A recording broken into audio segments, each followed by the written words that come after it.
আমরা ফিরে এলাম দ্বিতীয় এপিসোডে। আমরা আলোচনা করছিলাম বৌদ্ধিক প্রতিস্পর্ধী শিশুর মা এবং বাবার, বিশেষত মায়ের মানসিক অবসাদ, মানসিক চাপ ইত্যাদি সম্পর্কে। এখন প্রতিস্পর্ধী শিশুর মা বাবা যদি অ্যালকোহলে আসক্ত হন তাহলে তাদের অবসাদের মাত্রা অতিরিক্ত বৃদ্ধি পায়। তবে এই বিষয়ে ভারতে কোনো গবেষণা হয়েছে বলে আমার কিন্তু জানা নেই।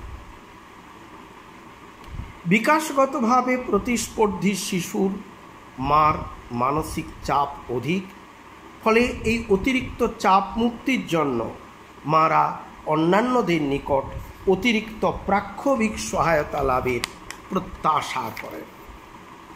গবেষণায় প্রমাণিত যে বিকাশগত প্রতিস্পর্ধী শিশুর বাবা মার স্ট্রেসের পরিমাণ অতিরিক্ত, কারণ তাদের প্রতিস্পর্ধী শিশুরা বাবা মার নিকট অধিক পরিমাণে পরিচর্যা, শারীরিক এবং প্রাক্ষবিক সহায়তা আশা করেন। এমনকি এই সকল সন্তানের প্রয়োজন মেটাতে মা বাবাদের অধিক আর্থিক ব্যয়ভার বহন করতে হয়। তাই স্বাভাবিকভাবেই এই সকল মা বাবার মানসিক চাপ সম্পর্কিত সমস্যাও বৃদ্ধি পায়। এখন আমরা একবার দেখে নিই যে কোন কোন কারণ মাদের মানসিক চাপটাকে অতিরিক্ত করে তুলছে। প্রথমত, শিশুর প্রতিস্পর্ধিতার ধরন, অর্থাৎ টাইপ অফ ডিসেবিলিটি। সে কি অটিস্টিক? সে কি মস্তিষ্ক পক্ষাঘাতে আক্রান্ত? যদি তাই হয় তাহলে মনোপ্লেজিক কিংবা হেমিপ্লেজিক কিংবা ডাইপ্লেজিক কিংবা ট্রাইপ্লেজিক কিংবা কোয়াড্রিপ্লেজিক। অটিস্টিক হলে সে কি শুধুমাত্র অটিজমের প্রবলেম আছে তার মধ্যে, নাকি অটিজম উইথ ইন্টেলেকচুয়ালি চ্যালেঞ্জড? মস্তিষ্ক পক্ষাঘাত হলে সে কি শুধুমাত্র মস্তিষ্ক পক্ষাঘাতে আক্রান্ত, নাকি একই সঙ্গে তার মেন্টাল রিটার্ডেশন বা বৌদ্ধিক প্রতিস্পর্ধিতা তার মধ্যে রয়েছে, কিংবা তার মধ্যে কি একই সঙ্গে অটিজমও রয়েছে, অর্থাৎ মাল্টিপ্লি চ্যালেঞ্জড কিনা? এইগুলোকে আমাদের একটু দেখতে হবে। মাত্রা, বৌদ্ধিক প্রতিস্পর্ধী সে কি স্বল্প মাত্রায় মাইল্ড, নাকি মধ্যম মাত্রায় মডারেট, নাকি গুরুতর এবং গভীর মাত্রায় সিভিয়ার অ্যান্ড প্রোফাউন্ড? অটিজমের ক্ষেত্রেও, মস্তিষ্ক পক্ষাঘাতের ক্ষেত্রেও, বৌদ্ধিক প্রতিস্পর্ধিতার ক্ষেত্রেও তার সমস্যার মাত্রাটি কতটা এবং সমস্যার প্রকৃতি, তার নেচার কেমন। শুধু তাই নয়, প্রতিস্পর্ধী শিশুর বয়স একটা বড় ফ্যাক্টর এখানে। সন্তানদের মধ্যে প্রতিস্পর্ধী শিশুর অবস্থান, প্রথম সন্তান প্রতিস্পর্ধী এবং একমাত্র সন্তান, নাকি প্রথম সন্তানটি স্বাভাবিক, দ্বিতীয় সন্তান প্রতিস্পর্ধী, কিংবা প্রথম এবং দ্বিতীয় সন্তান স্বাভাবিক, তৃতীয় সন্তান প্রতিস্পর্ধী। এইখানে ছোট্ট করে বলে নিই, যে সমস্ত মা বাবার একটি মাত্র সন্তান এবং সেই সন্তানটি প্রতিস্পর্ধী, তাদের মানসিক চাপ অনেক বেশি। যে সমস্ত মা বাবার প্রথম সন্তান প্রতিস্পর্ধী কিন্তু দ্বিতীয় সন্তানটি স্বাভাবিক, তাদের মানসিক চাপ ওই দ্বিতীয় সন্তান স্বাভাবিকভাবে জন্মানোর পর থেকে একটুখানি কমেছে। কেন? যাক, দ্বিতীয় সন্তানের মধ্যে আমার পিতৃত্বের, আমার মাতৃত্বের আকাঙ্ক্ষাকে আমি পূর্ণতা দিতে পারবো। যাদের প্রথম সন্তানটি স্বাভাবিক, দ্বিতীয় সন্তান প্রতিস্পর্ধী, তাদেরও যন্ত্রণা অনেকটাই কম, কারণ প্রথমটি তো ঠিক আছে। যাদের প্রথম এবং দ্বিতীয় সন্তান স্বাভাবিক, তৃতীয় সন্তানটি প্রতিস্পর্ধী, তাদের মানসিক চাপ, তাদের মানসিক উদ্বেগ, তাদের মানসিক অবসাদ তুলনামূলকভাবে আরও কম।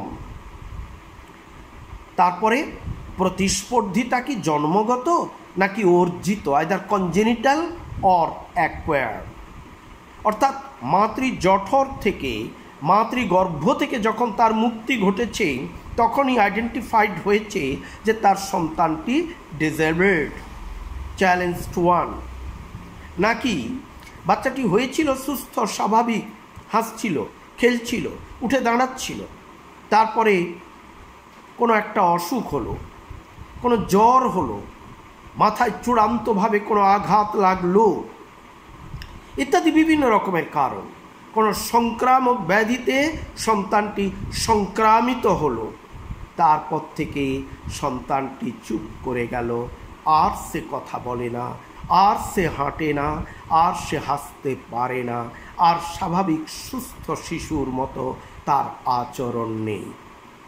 অতএব অর্জিত কিনা, এই দুটির মধ্যে সন্তান যদি অর্জিত হয় তাহলে মানসিক যন্ত্রণা তুলনামূলকভাবে কম। বাবা মা আশা করতে পারেন তারা দ্বিতীয়বার যদি সন্তান জন্মদান করেন তাই সেই সন্তানটিও নিশ্চয়ই সুস্থ হবে। এ তো আমাদের কোনো ত্রুটি, চিকিৎসার কোনো ত্রুটি, সমাজের কোনো ত্রুটি, রক্ষণাবেক্ষণের কোনো ত্রুটি, শিশু লালন পালন পদ্ধতিগত কোনো ত্রুটির কারণে আমাদের সন্তানটি ডিসেবলড।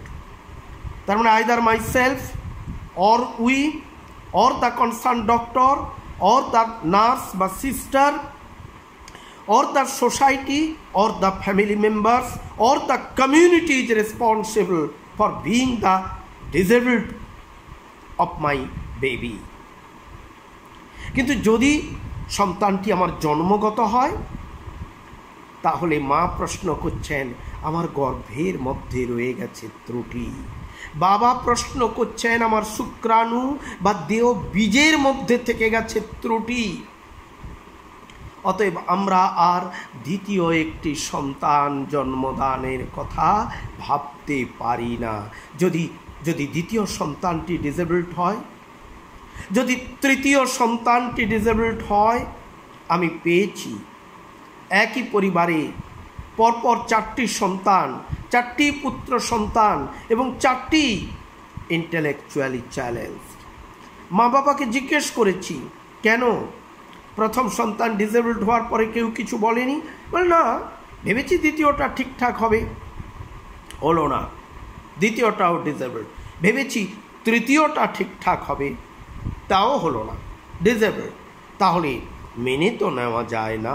তাই চতুর্থবার মা আমার আবার গর্ভধারণ করলেন, চতুর্থবারেও মা আমার আবার ইন্টেলেকচুয়ালি চ্যালেঞ্জড বেবি জন্মদান করলেন। আসলে এখানে স্বামী বা স্ত্রী বা উভয়ের মধ্যে কোনো জিনগত ত্রুটি থেকে গেছে। তারা কিন্তু কোনোদিন গর্ভাবস্থায় হসপিটালের দ্বারস্থ হননি, কোনো গাইনোকোলজিস্টের তত্ত্বাবধানে যাননি। সুতরাং RH ফ্যাক্টর ইনকম্প্যাটিবিলিটি রয়েছে কি না সেটা কিন্তু প্রমাণিত নয়। আরেকটি কথা, স্বামী স্ত্রী তারা ইসলাম ধর্মাবলম্বী, প্রশ্ন করেছিলাম এটি কি ঘনিষ্ঠ রক্ত সম্পর্কের মধ্যে বিবাহ হয়েছে? তারা চুপ করে থেকেছেন, কোনো উত্তর দেননি। স্বাভাবিকভাবেই আমি আর প্রশ্ন বাড়াইনি। শুধু তাই নয়, প্রতিস্পর্ধিতার নির্ণীত হবার বয়স, বাচ্চার জন্মগত ডিসেবলড কিন্তু জন্মের সময় আইডেন্টিফাইড হয়নি, অপেক্ষা করেছি। অনেকেই কথা বলে দেরিতে, অনেকেই কী বলে হামাগুড়ি দেয় দেরিতে, অনেক বাচ্চা হামাগুড়ি দেয় না, ডাইরেক্ট উঠে বসে এবং তারপরে দাঁড়াতে শেখে, তা অনেকের অনেক দেরি হয়ে যায়। আমার বাচ্চারও বোধহয় তাই দেরি হচ্ছে। পাড়া প্রতিবেশী বলছে আরে থামো না, অপেক্ষা করো না, সবুরে মেওয়া ফলে। অতএব বাবা মা সবুর করেছেন যে সবুরে কখন মেওয়াটি ফলবে, কিন্তু মেওয়া ফলেনি। সবুর করতে করতে একটা সময়ে তারা ক্লান্ত, তারা অবসন্ন, তাদের মধ্যে ক্রাইসিস বা সংকটজনক অবস্থার সৃষ্টি হয়েছে। এখন প্রতিস্পর্ধিতা যত তাড়াতাড়ি আইডেন্টিফাইড হবে ততই লাভজনক, যত দেরি হবে ততই শিশুর পক্ষে মা বাবার পক্ষে, সমাজ এবং রাষ্ট্রের পক্ষে সেটি ক্ষতিকারক। নির্ণায়ক ব্যক্তির পরিচয় ও সামাজিক অবস্থান কে আইডেন্টিফাই করলো? ডাক্তার। ডাক্তার আবার দু রকমের, হাতুড়ে আর উপযুক্ত প্রশিক্ষণ প্রাপ্ত ডাক্তার। তাহলে কে? যদি প্রশিক্ষণ প্রাপ্ত হন তিনি আবার কে? গাইনোকোলজিস্ট, পেডিয়াট্রিশিয়ান, মেডিসিন স্পেশালিস্ট নাকি এমবিবিএস ডাক্তার? কে এটিকে নির্ণয় করলেন? কেমন? কিংবা কোনো rehab professional, physiotherapist, occupational therapist, speech therapist, কিংবা কোনো স্পেশাল এডুকেটর, কিংবা কোনো সাইকোলজিস্ট, বিহেভিয়ার থেরাপিস্ট, কিংবা কোনো প্রফেশনাল কাউন্সেলর যার রিহ্যাবিলিটেশন সায়েন্সের উপরে যার দক্ষতা প্রশ্নাতীত, সেই রকম কেউ?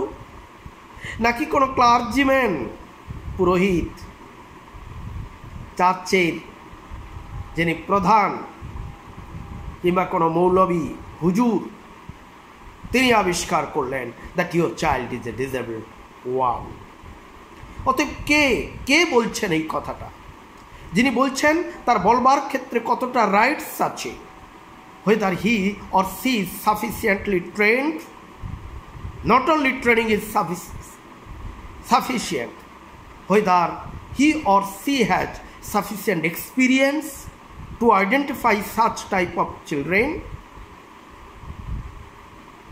and how many years of experience, কত বছর ধরে তিনি নিরন্তর এই নিয়ে কাজ করছেন, এই নিয়ে মা বাবার সঙ্গে আলোচনা করছেন।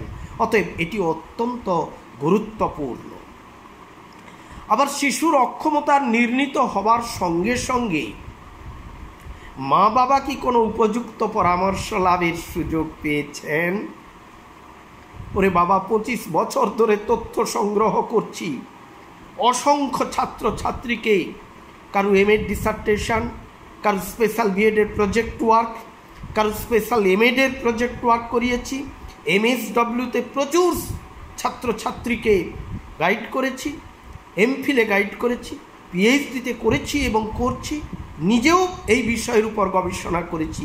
এই দীর্ঘ গবেষণা, এই দীর্ঘ তথ্য সংগ্রহ, এই দীর্ঘ সময়ে অসংখ্য চ্যালেঞ্জ চিলড্রেনের মা বাবা এবং পরিবারের সদস্যদের সঙ্গে অত্যন্ত ঘনিষ্ঠভাবে ইন্টারাকশন, তার উপর ভিত্তি করে বলতে পারি যে ওই হাতে গোনা 1 থেকে 20-র মধ্যে, আউট অফ হয়তো 500 বা 1000 প্যারেন্টস, অনলি হাতে গোনা 20-র মধ্যে সংখ্যাতে তারা স্বীকার করেছেন কেউ কেউ, হ্যাঁ পরামর্শ পেয়েছি, উপযুক্ত পরামর্শ পেয়েছি, এই বিষয়ে প্রশিক্ষণ পেয়েছি। সে খুব রেয়ার, সেই সৌভাগ্যের অধিকারী মা বাবা খুব rare. We are not interested truly to rehabilitate the challenged children. Rather, we are truly interested to be a professional. No, not true professional. We are job seeker. তাই অর্থাগম নিত্যমরৌগীতাচর মতো আমরা নিত্য অর্থাগমের প্রত্যাশায় আমরা ঝাঁপ খুলছি। অতএব শিশুর মা বাবার যন্ত্রণাকে হৃদয়ে অনুভব করে তাদের রক্তক্ষরণকে আমার অন্তরের রক্তক্ষরণ হিসাবে গ্রহণ করে তারপরে মা বাবার সঙ্গে কথা বলতে যাবার মতো পরামর্শদাতা মনোবিজ্ঞানী কিংবা বিশেষ শিক্ষক শিক্ষিকা কিংবা চিকিৎসক কিংবা সমাজসেবক বা সমাজসেবা কর্মী হাতে গোনা। তারপরে শুধু তাই নয়, প্রারম্ভিক প্রতিকারমূলক ব্যবস্থা সমূহের প্রাপ্তির সম্ভাব্যতা, আর্লি ইন্টারভেনশন ফেসিলিটিস যেই মুহূর্তে আইডেন্টিফাইড হয়েছে that my child is a challenge to one, আমার শিশুটি প্রতিস্পর্ধী, সেই মুহূর্ত থেকে আমি কি আমার শিশুর জন্য আর্লি ইন্টারভেনশন ফেসিলিটিসগুলো লাভ করতে পেরেছি? আমি কি সন্তানকে প্রয়োজনীয় প্রশিক্ষণ দানের মধ্য দিয়ে এগিয়ে নিয়ে যেতে পেরেছি? Answer almost will be negligible, almost will be negative, almost will be zero. প্রতিস্পর্ধী শিশুর লিঙ্গ এক রাবণের রক্ষে নেই, না এক রামের রক্ষে নেই, সুগ্রীব দোষ। একে বাচ্চাটি মেয়ে, তার উপরে আবার সে সিভিয়ারলি চ্যালেঞ্জ। ছেলে হলে তবুও মেনে নেওয়া যায়, যাক ছেলে, কিন্তু মেয়ে, তার উপরে সে সিভিয়ারলি চ্যালেঞ্জ, নৈবচ গ্রহণ করতে পারি না, ইজ নট অ্যাকসেপ্টেবল। শিশুর মধ্যে উপস্থিত সমস্যামূলক আচরণ সমূহ, if any problem behaviour exists এবং দ্য বেবি সামাজিকভাবে অনভিপ্রেত আচরণ, অসামাজিক আচরণ, সমাজ কর্তৃক গৃহীত হবে না এরকম আচরণ শিশুটি কি প্রদর্শন করে, শিশুটি কি অভ্যস্ত হয়ে উঠেছে এই রকম আচরণের মধ্যে? যদি তাই হয় তাহলে অ্যাকসেপ্টেন্স ফাইনাল রিজেকশনের দিকে রান করে। মা বাবারা একবারও চিন্তা করেন না, না ইট ইজ মাই সিন। আমি দেশের লক্ষ লক্ষ কোটি কোটি মা বাবাকে আমি শেখাতে পারিনি, আমি জানাতে পারিনি, আমি বোঝাতে পারিনি। এ ব্যর্থতা আমার, যে কেন বাচ্চার মধ্যে challenging behaviour, problem behaviour, pathological behaviour, stereotyped behaviour developed or will develop. What types of behavior, what types of intervention facilities, what types of training you need, and how to interact with your baby. Baby দুষ্টুমি করছে, baby কথা বলতে পারে না, baby নিজের যন্ত্রণাকে প্রকাশ করতে পারে না, বেবি তার সুখ দুঃখ আনন্দ বেদনাকে প্রকাশ করতে পারে না because of deficiency of speech and language. আর তাই বেবি বাবার চশমাটা ধরে টেনে ছুঁড়ে দিচ্ছে, মাকে একটু খামচে দিচ্ছে, just two draw attention of the parents, just to draw attention of the family members, just to draw attention of the neighbors. আর মা বাবা ধাই করে বসিয়ে দিলেন একটা থাপ্পড়, কখনো বা তাকে বেঁধে রেখে দিলেন তার হাতে কিংবা পায়ে। আর সেই হাত বা পায়ের বাঁধন থেকে নিজেকে মুক্ত করবার লক্ষ্যে সেই বাঁধনের স্থানে সে ক্রমাগত কামড় দিতে শুরু করলো। একটা সময়ে বাঁধন খুলে দেওয়া হলো, কিন্তু ওই যে কামড়ানোর মধ্য দিয়ে একটা উদ্দীপনা, একটা স্টিমুলেশন বাইরে থেকে এসে গেল, শরীর ভিতর থেকে আবিষ্কৃত হলো, সেইটি থেকে তার মুক্তি ঘটল না। তার মধ্যে তৈরি হলো সেলফ ইনজুরিয়াস বিহেভিয়ার, আত্মহননকারী আচরণ। কার ত্রুটি? মা বাবা। কেন ত্রুটি? কারণ রাজ্যে, কারণ রাষ্ট্রে পুনর্বাসন কর্মীর অভাব নেই, পুনর্বাসন বিজ্ঞানের উপর প্রশিক্ষণ গ্রহণ করা কর্মীর অভাব নেই, কিন্তু ভালোবেসে অর্থ ছাড়াই কাজ করতে ঝাঁপিয়ে পড়ার মতো কর্মীর বিশেষ অভাব রয়েছে।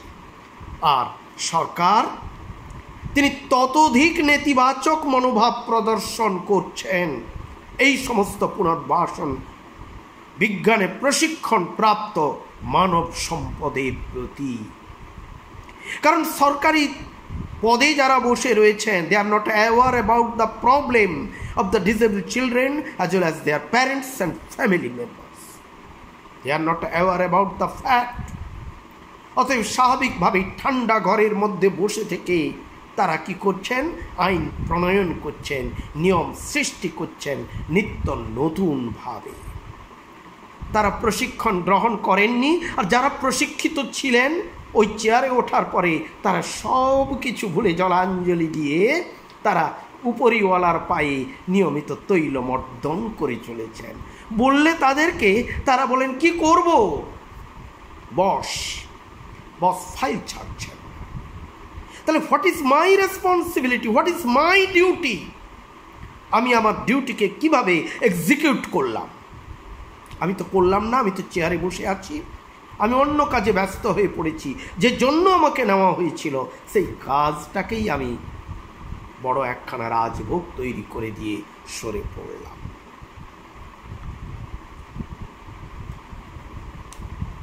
শিশুর ভাষাগত এবং ভাব প্রকাশের সামর্থ্য, যে শিশু ভাষাকে প্রকাশ করতে পারে বাই ওরাল ল্যাঙ্গুয়েজ, কিংবা যে ভাব প্রকাশ করতে পারে by using gesture and posture, সেই শিশুকে মা বাবা আরেকটু যেন সহজে গ্রহণ করতে পারেন, তুলনায় যে শিশু মনের কথা প্রকাশ করতে পারে না, neither by using speech nor by using gesture, posture or any kind of sign language. মা বাবার পারিবারিক আয় কেমন? যদি যথেষ্ট আয় থাকে তাহলে নিয়মিত বাড়িতে স্পেশাল এডুকেটরকে ডাকতে পারেন, সপ্তাহে কয়েকদিনের জন্য ফিজিওথেরাপিস্ট, সপ্তাহে একদিনের জন্য অকুপেশনাল থেরাপিস্ট, কয়েকদিনের জন্য স্পিচ থেরাপিস্টকে ডাকতে পারেন।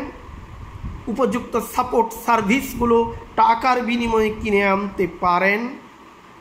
উপযুক্ত পরামর্শদাতা মনোবিজ্ঞানীকে ডেকে আনতে পারেন, যার রিহ্যাবিলিটেশন সাইকোলজিতে, যার এই বিষয়ে দীর্ঘ কাজ করবার অভিজ্ঞতা রয়েছে।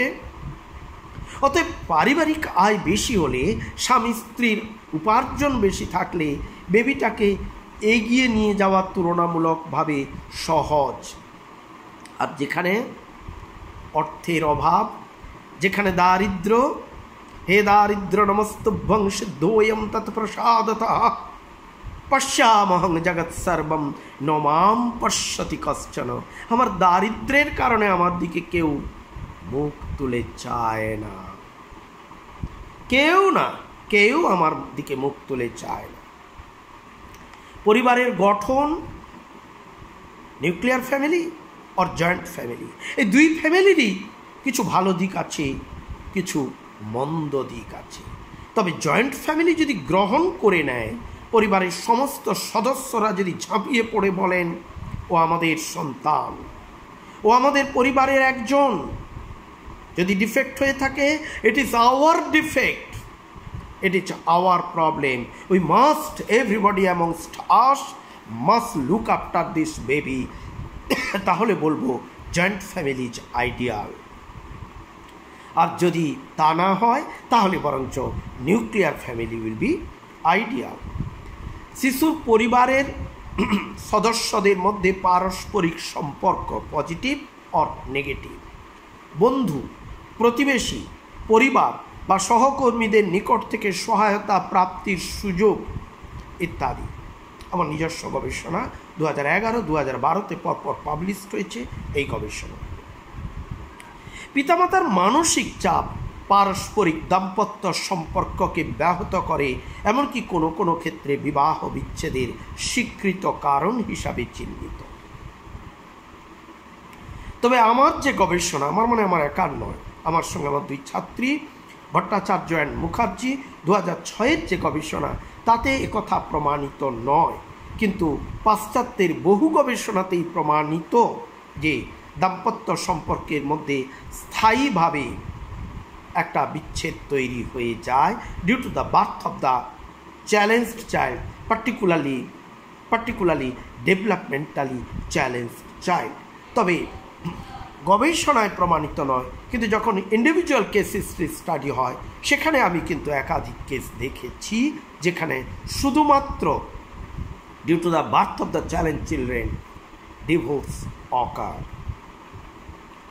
অতএব এই যদি কোনো জটিলতা থাকে, সেক্ষেত্রে প্রতিস্পর্ধী শিশুর জন্ম বা সুস্থ সবলভাবে জন্মগ্রহণ করা শিশুর প্রতিস্পর্ধিতাকে অর্জন করার ফলে, মানে স্বামী স্ত্রীর দাম্পত্য সম্পর্কে আগে থেকেই জটিলতা ছিল, prior to the birth of the challenged children or prior to identification of children's or child's disability স্বামী স্ত্রীর দাম্পত্য সম্পর্কের মধ্যে একটা ফাটল ছিল, একটা দ্বন্দ্ব ছিল, আর তারপরে যেই মুহূর্তে জানা গেল আমার সন্তানটি ডিসেবলড, অতএব সঙ্গে সঙ্গে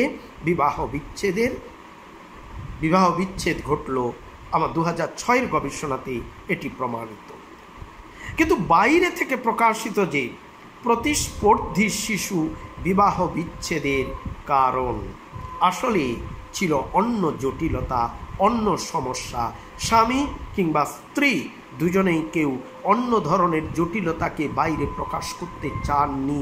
তাদের সামাজিক অবস্থানের জন্য, তাদের সম্মানের কথা ভেবে তাই তারা শিশুর প্রতিস্পর্ধিতাকে সামনে তুলে এনেছেন।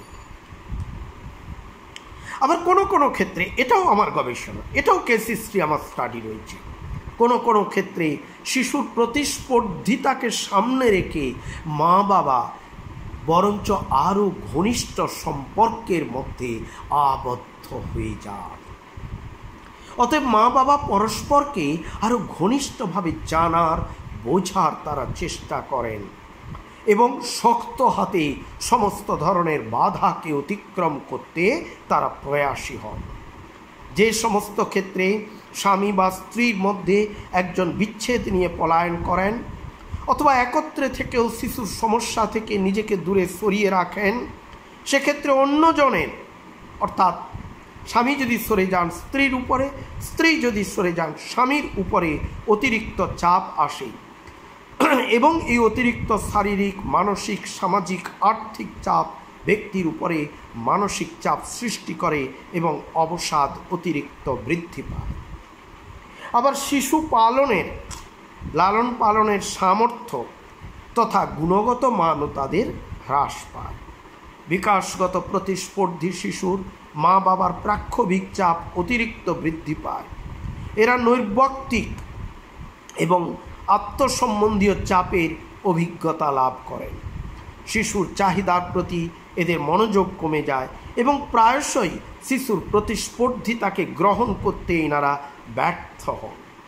লক্ষ্য করা গেছে যে দরিদ্র পরিবারগুলিতে প্রতিস্পর্ধী শিশুর মা বাবার, বিশেষত মার মানসিক চাপ বেশি, কারণ মার মানসিক চাপ পরিবারের সম্পদের সঙ্গে ব্যস্তানুপাতিক সম্পর্কে আবদ্ধ।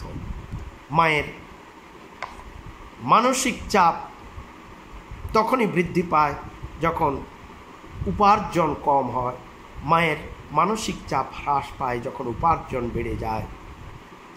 দরিদ্র পরিবারগুলিতে স্বামী স্ত্রী দুজনেই উপার্জন করতেন, কিন্তু এই শিশুটি ডিসেবলড হওয়ার পর থেকেই বেশিরভাগ ক্ষেত্রে স্ত্রী আর বাইরে কাজে যেতে পারেন না, উপার্জনের পথে হাঁটতে পারেন না। ফলে একক স্বামীর উপার্জনের উপর সংসার চালাতে হয় এবং তার সঙ্গে সমস্যার সৃষ্টি হয় যে এই শিশুকে লালন পালন করতে গেলে তার চিকিৎসা বা অন্যান্য সুযোগ সুবিধা দিতে গিয়ে অতিরিক্ত ব্যয় করার প্রয়োজন হয়ে ওঠে। আমরা এখানে রাখছি, পরবর্তী এপিসোডে আপনারা লক্ষ্য করুন।